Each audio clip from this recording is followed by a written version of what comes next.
já com o João, a gente viu o Max, a gente caminhou pelos fáceis, a gente foi para bem longe com o James, a gente foi para dentro do sistema de gestória, a gente foi para dentro do olho, a gente foi para dentro do dente, a gente falou de bastante coisa. Todo mundo falando que o olho é o mais importante, o dente é o mais importante, o sistema de gestão é o mais importante. Então, eu também vou falar que o sistema renal é o mais importante também, né? Claro que a gente está tratando de temas dentro desse conversa, você está percebendo que em toda a área de pesquisa científica a gente encontra sinais de inteligência. Nessa linha, eu quero falar com vocês sobre os sinais de inteligência do sistema renal. Claro que a gente não vai falar tudo do sistema renal, apesar de ter entrado de 1h30 para falar, mas a gente não tem. Era para mim falar alguma coisa para trás. A gente não tem tanto tempo para falar, mas a gente vai falar de alguma coisa.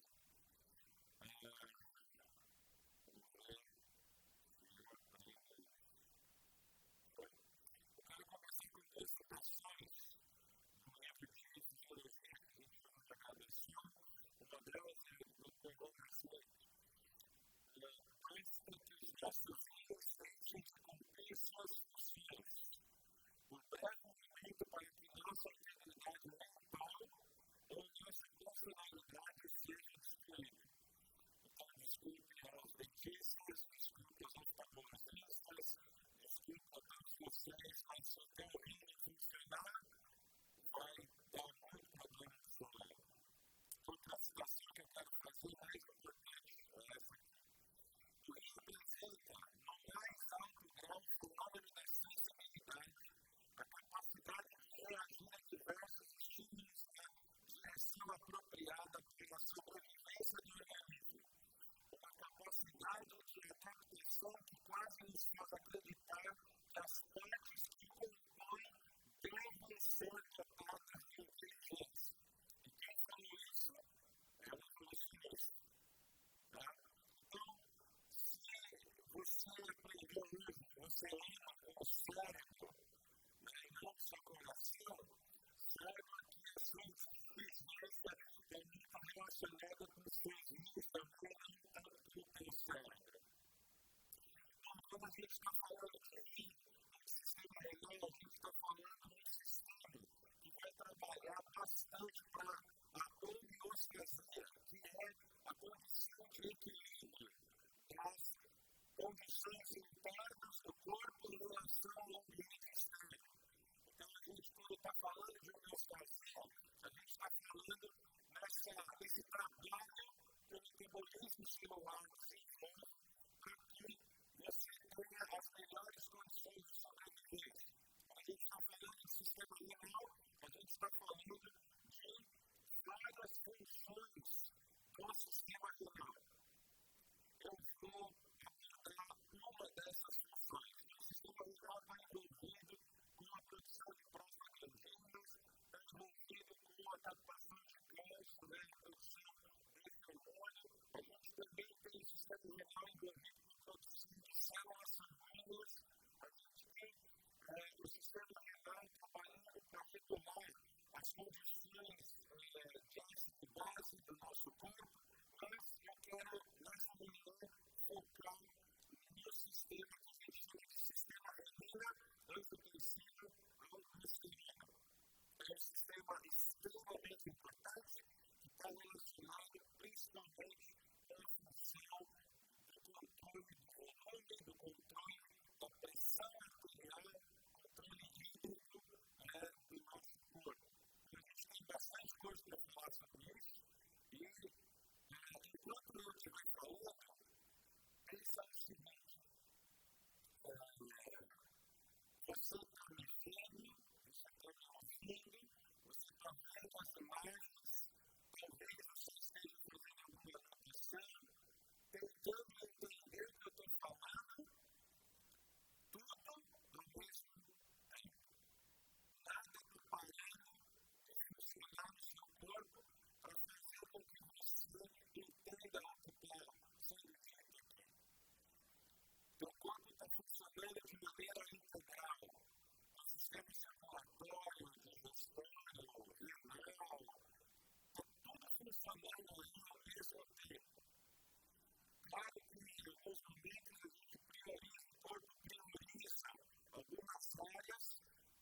você tem mais glicose, produção de mais ATP. A gente até prova, por exemplo, a musculatura dos membros inferiores não precisa de tanto ATP, porque o cérebro precisa. Então, isso que a gente vai falar aqui tem acontecido agora, caso você tenha pressão baixa. Caso tenha caído a sua pressão agora, está acontecendo isso com você, que caiu na semana passada, se semana que vem vai cair a sua pressão, sabe o que vai acontecer com você, o que a gente vai ver um pouco aqui. Tá bom? Esse é o nosso rim, a parte longitudinal do rim, mostrando aí as suas várias partes internas. Tá? A gente tem dois rins, e a gente, se precisar não, não é bom falar das coisas que perdemos, né? Mas a gente pode ouvir um livro que até aumentar de tamanho, ele acaba funcionando para fazer a limpeza do sangue, a purificação, a filtração, mas a gente tem dois rins no nosso corpo para fazer fundamentalmente o trabalho de limpeza do sangue, de tirar as toxinas do nosso corpo, e entre essas funções, as funções que a gente vai falar hoje de controle de pressão arterial e de volume. A unidade funcional do nosso rim, ou dos rins, é o grafo. Nós somos humanos, temos apenas um milímetro dessas estruturas dos nossos rins. Se um cachorrinho tem em torno de 400 mil, suas gatinhas, com 3 lá em casa, elas têm aproximadamente 300 mil metros. Então, essa aqui é um desenho esquemático do nervo, tá? Esse é um desenho esquemático do nervo. O nervo é formado por várias partes, a gente não vai ficar falando de todas elas, mas é importante você lembrar, se você já estudou isso, se você não sabe aprender, a formação da urina acontece por 3 processos. O processo de filtração, o que do sangue são retiradas substâncias químicas, e estas substâncias retiradas do sangue vão para a luz do nervo. Então, essa parte aqui amarelinha é onde está sendo formada a nossa urina. O segundo processo que o sistema renal faz para a produção de urina é a reabsorção. Então, você está vendo esse Rzinho aqui, são substâncias que foram retiradas do sangue, mas ao longo de todo o trajeto do nervo, essas substâncias voltam para a corrente sanguínea.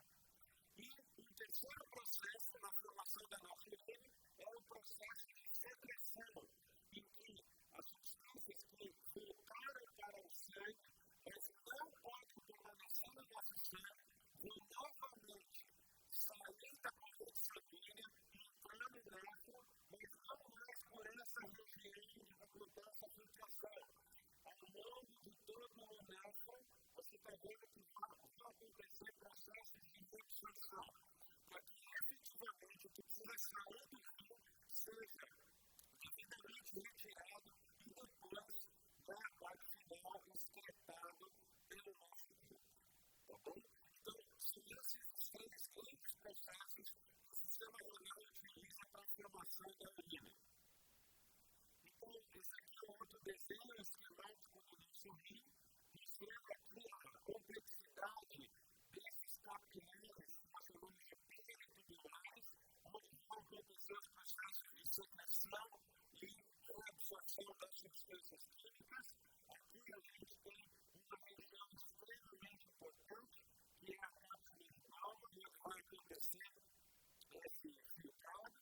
E olha só, vão sair da corrente sanguínea para a luz do nervo toda essa gama de substâncias químicas.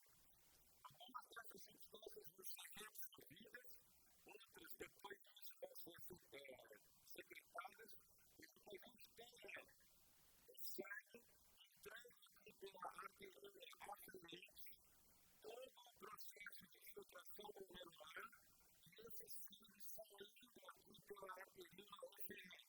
Eu estou falando bastante dessas duas arteriolas, porque elas são o ponto principal que a gente tem para falar hoje. Você vai ver complexidade, você vai ver a capacidade que seu rim tem de controlar a pressão arterial e de controlar a quantidade de água que precisa permanecer dentro do seu corpo. Então, essa região é uma região extremamente importante.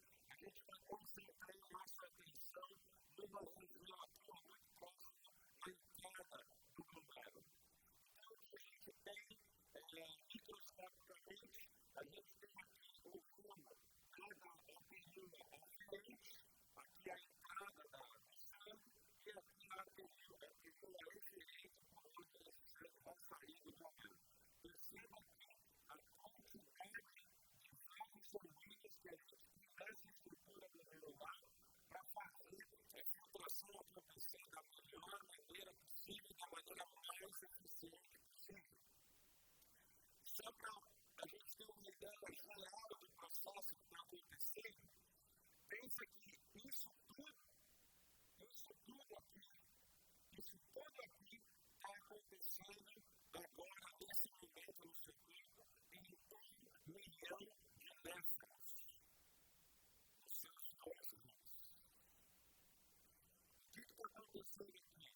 Aqui que está acontecendo a filtração, durante todo esse processo, a gente tem inflamação da urina, até que ela chega nesse ponto final da néfron, e que não tem mais nada para fazer a partir daqui, e aí a urina está pronta, está feita, você vai sair do banheiro, se você tiver muito apertado, mas volta para cá, dá tempo de você pegar a conclusão de tudo isso que a gente está falando. Perceba a grande quantidade de substâncias químicas envolvidas todo esse processo aqui. Fibras, furanoidas, um monte de substâncias que vão fazer o controle disso tudo. Então, o sistema é extremamente complexo, o sistema é extremamente ajustado, finamente ajustado, para que a gente consiga produzir a urina da melhor maneira possível. Então, vamos nos concentrar agora no que a gente está querendo pensar para hoje. Então, esse aqui é um desenho, o esquema do glomérulo. Então, o que a gente tem aqui é uma análise celular extremamente bem elaborado, bem criado. A gente tem aqui vários grupamentos de células, mas eu quero chamar a atenção para essas células aqui mesenteriais e essas células granulares, porque são essas células aqui que vão trabalhar na produção das substâncias envolvidas no controle da pressão arterial. Recapitulando, nosso sistema renal não serve apenas, várias aspas aí, para tirar as toxinas do corpo, formar urina e a gente esquentar essa urina. O sistema renal também serve para controlar a pressão arterial e controlar a quantidade de água que fica dentro do seu corpo e que sai do seu corpo. Então, essas células aqui, esse grupamento de células são extremamente importantes. Essas células, além de comporem o sistema renal, particularmente a região ali do néfron, essas células são formadas por vários tipos de receptores. Você viu aqui uns minutos atrás como funciona a percepção das cores no seu olho. A gente tem uma gama de cores muito grande. E o nosso corpo consegue, nosso olho consegue discriminar essas cores todas em função daquelas células que a gente viu aqui o funcionamento delas. Só que essas células aqui não funcionam apenas para esse sistema, mas para funcionar para esse sistema, essas células são envolvidas com uma série de receptores que vão fazer com que ela perceba a alteração da pressão arterial, com que ela perceba a alteração da quantidade de células no corpo, que a gente chama de osmolaridade, e essas células vão ter receptores que vão perceber quando o sangue está fluindo com mais força, quando o sangue está fluindo com menos força, quando esse sangue está mais concentrado, quando esse sangue está menos concentrado. Então, essas células possuem receptores para perceber essas variações que podem acontecer no nosso sangue. Então, a gente vai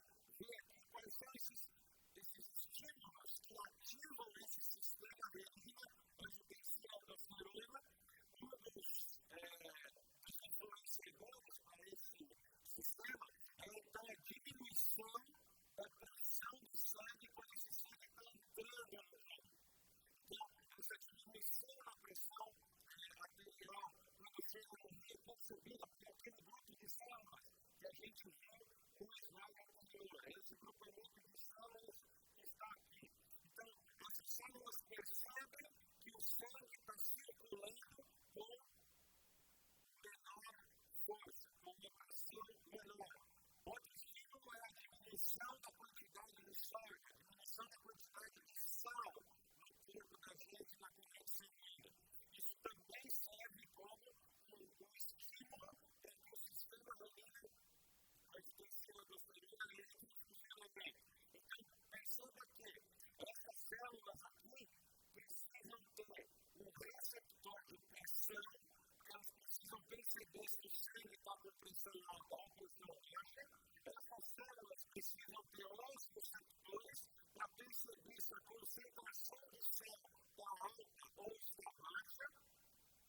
Outro estímulo que acontece é que, ao perceber que a pressão arterial está diferente do normal, isso também vai ativar células do sistema nervoso autônomo, particularmente estratégico, para que o sistema nervoso também trabalhe para a correção da pressão arterial.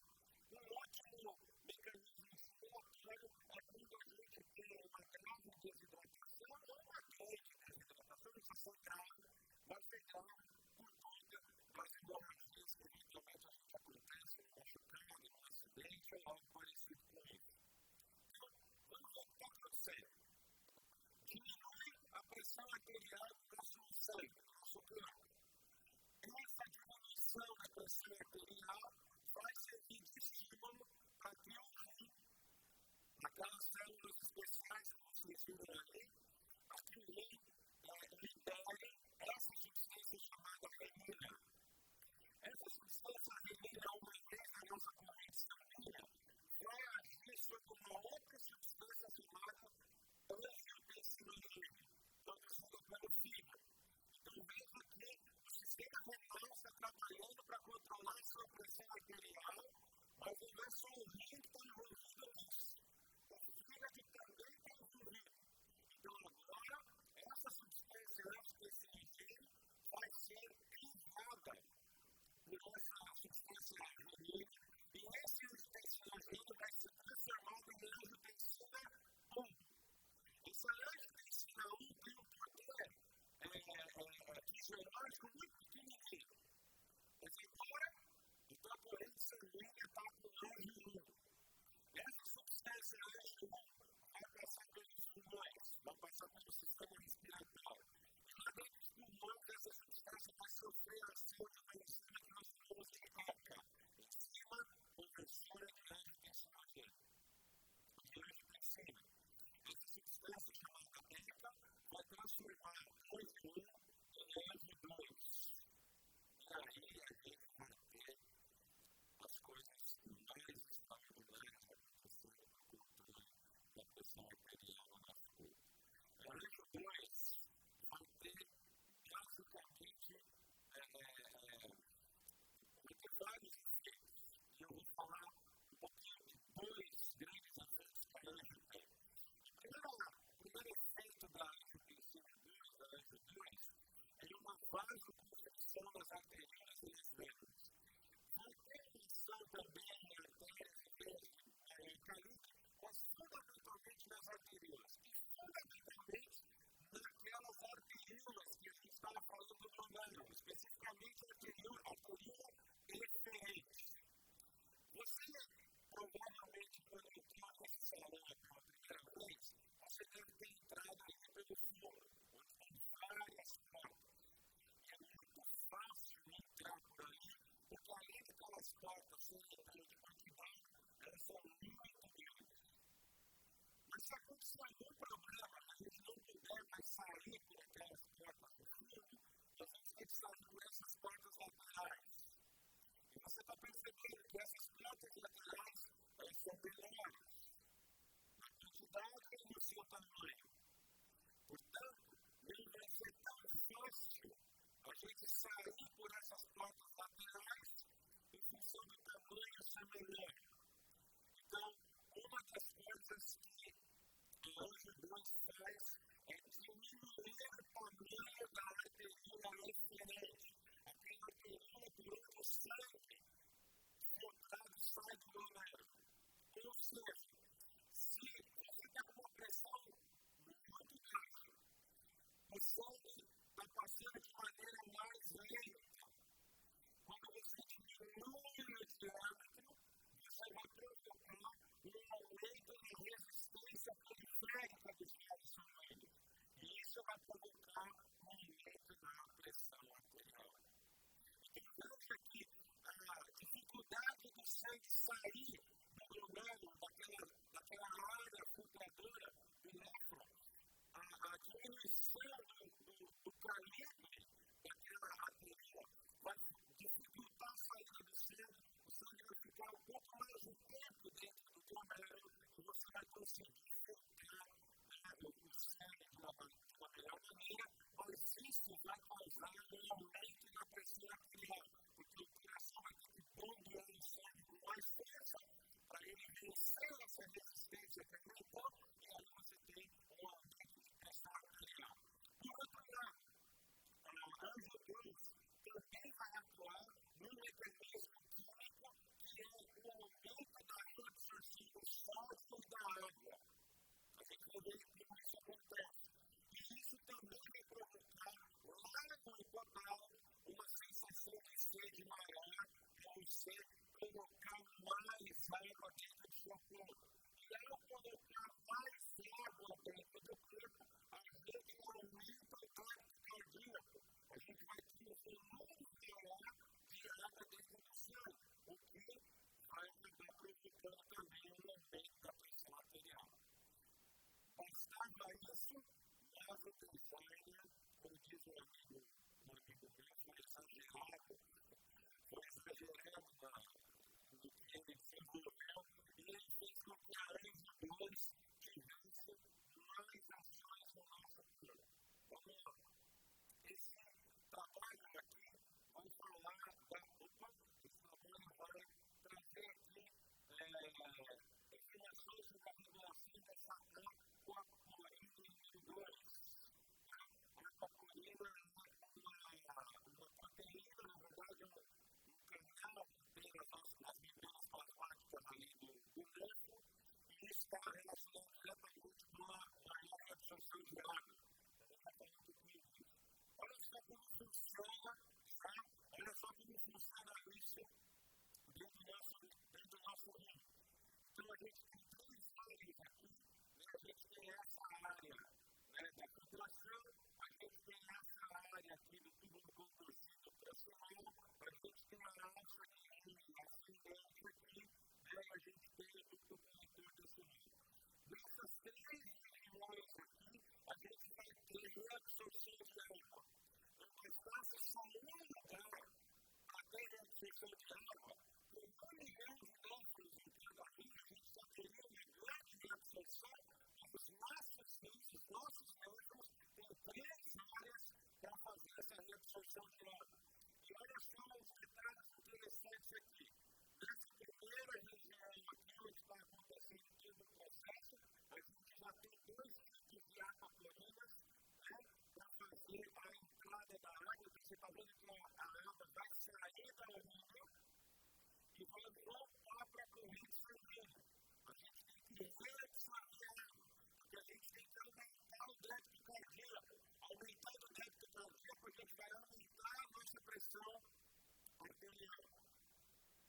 Na segunda parte aqui, nessa parte aqui da alça ascendente, a gente tem um outro mecanismo que é da vasopressina, que a gente vai falar daqui a pouquinho, e na parte final, aqui no duplo coletor, a gente tem mais aquaporinas aqui, né, que estão fazendo a captação de água, a reabsorção de água de maneira mais eficiente.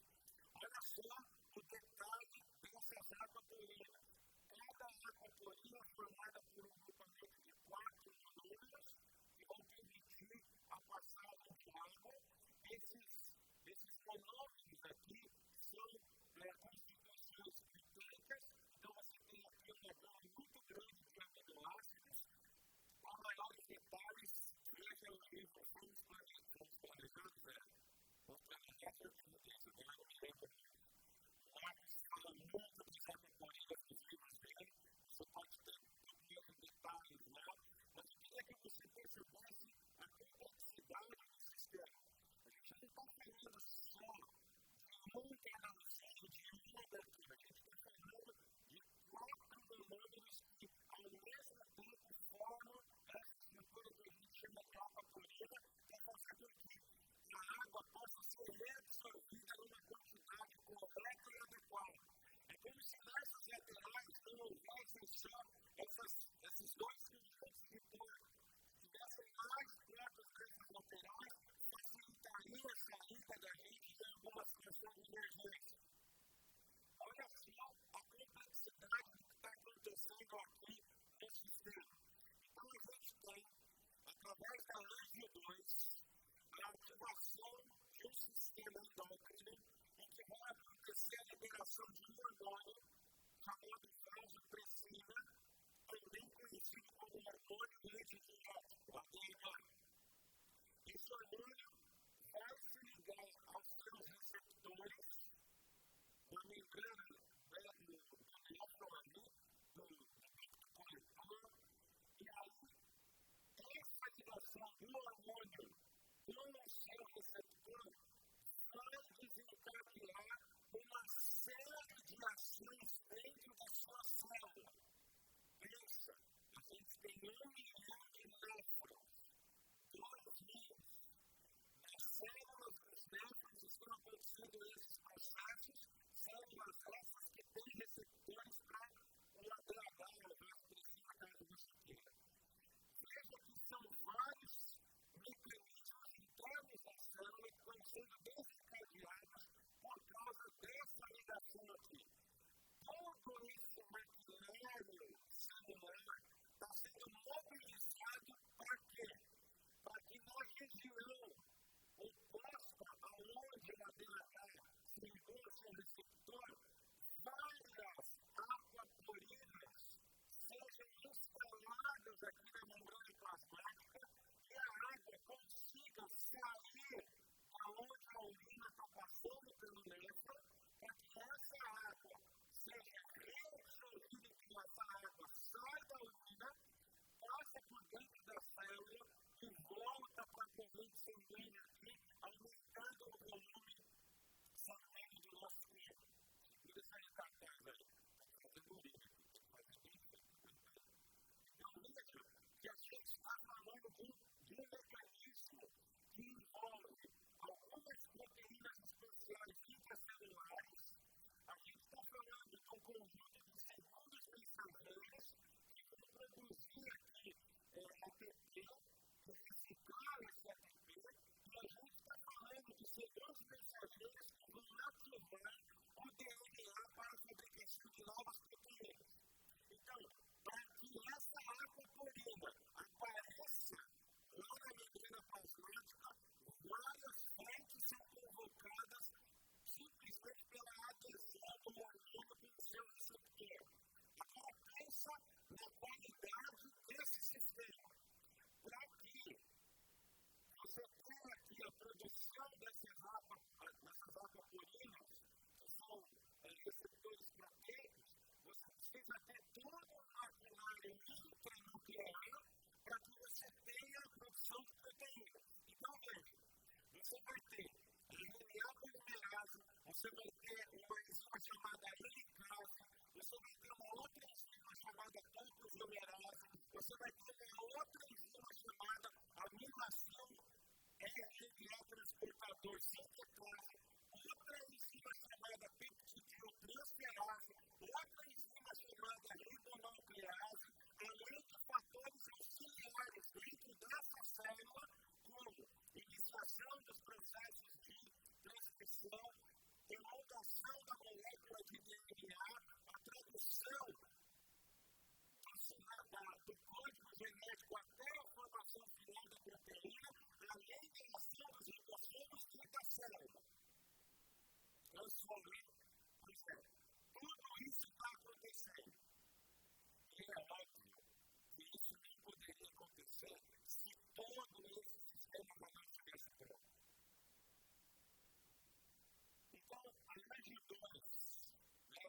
CO2 vai estimular o ADH, o hormônio antidiurético, mas a AG2 também vai estimular o sistema endócrino.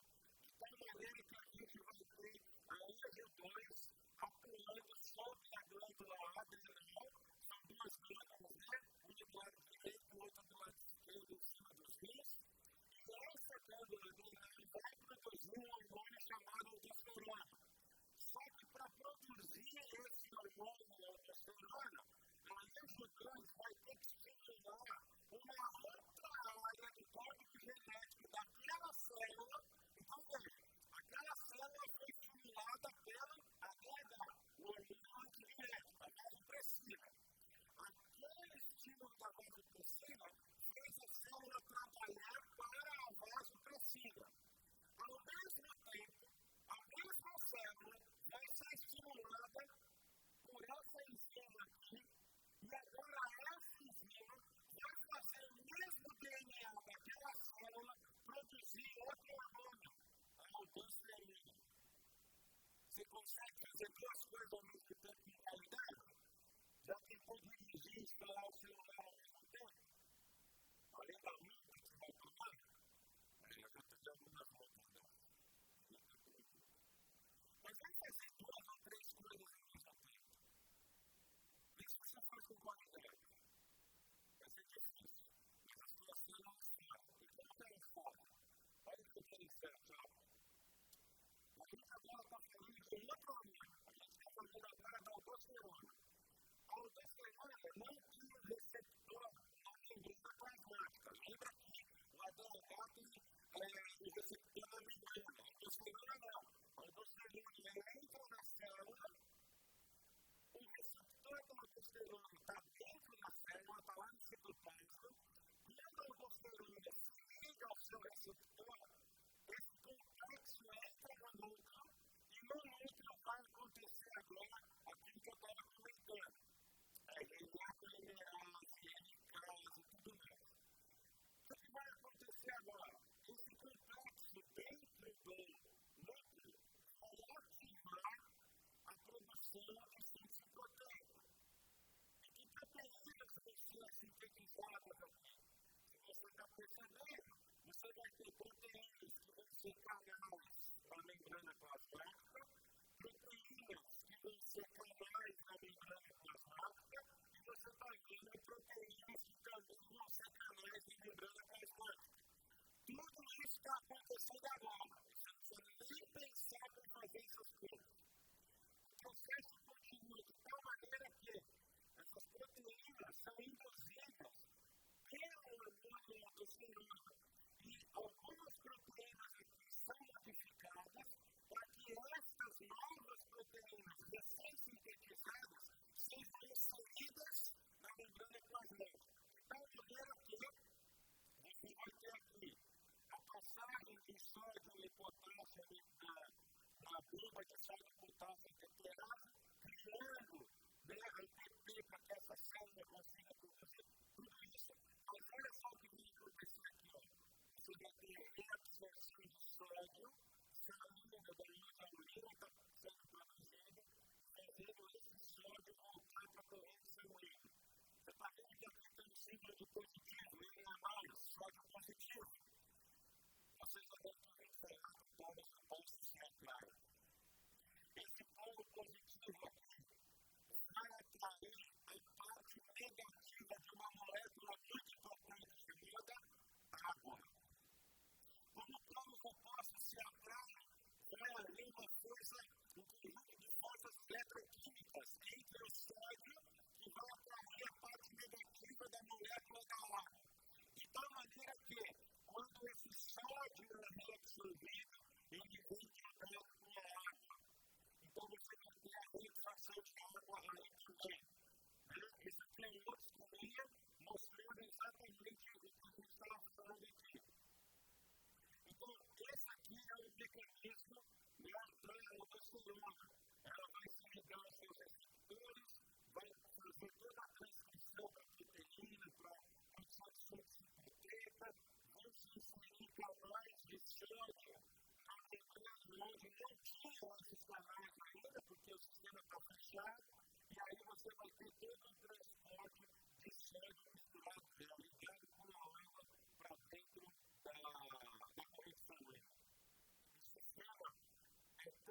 tem gente que nada para nessa célula.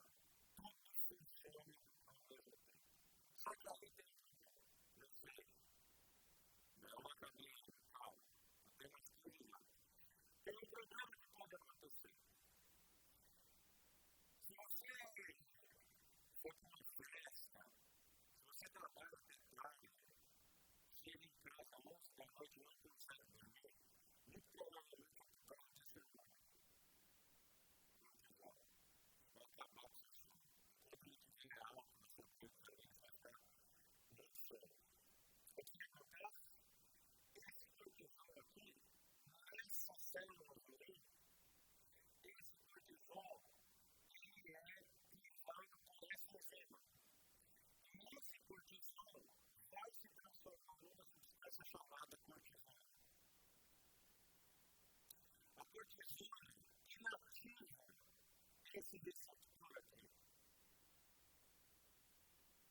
Só que a inteligência do criador fez uma coisa extraordinária.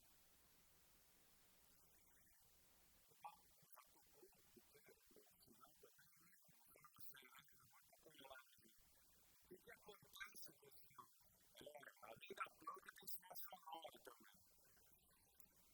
A gente chama, fica tranquilo. O que acontece?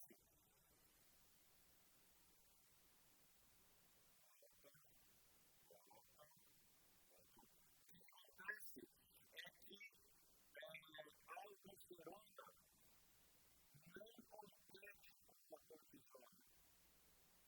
Então, se houver essa transformação aqui nessa célula, a aldosterona entra antes nesse receptor. Porque todo esse processo aqui demora mais um tempo. Mas a aldosterona entra na célula e rapidamente a aldosterona entra no receptor. Então, ainda que o cortisol seja transformado na cortisona dentro dessa célula, a aldosterona já tomou o lugar dela. Então, não vai haver problema com relação a isso. Para a gente encerrar e recapitular o que está acontecendo aqui no nosso corpo. A diminuição da pressão arterial vai ser percebida por um grupamento especial de células no nosso rim.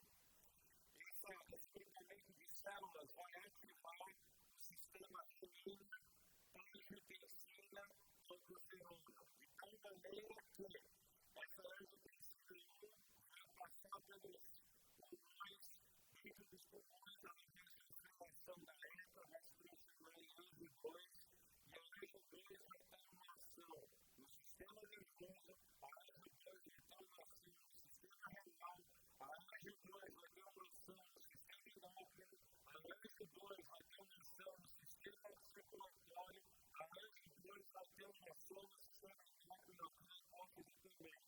Tudo isso para quê? Para aumentar a reabsorção de água no final do mês, para aumentar a reabsorção de sódio no seu movimento para que a urina consiga sair menos concentrada. E com isso tudo, você vai ter uma regularização da sua pressão arterial. Esse sistema começa a ser em minutos. Por dias, se você tiver algum problema grave de pressão arterial, antes que o seu corpo entenda essa pressão arterial normal, esse sistema continua funcionando. Aí eu fui aprender na medicina da USP, quando a gente fazia estudos com doença renal crônica, eu estava me preparando aí para uma cirurgia no quartinho lá que a gente estava fazendo um modelo de doença renal crônica.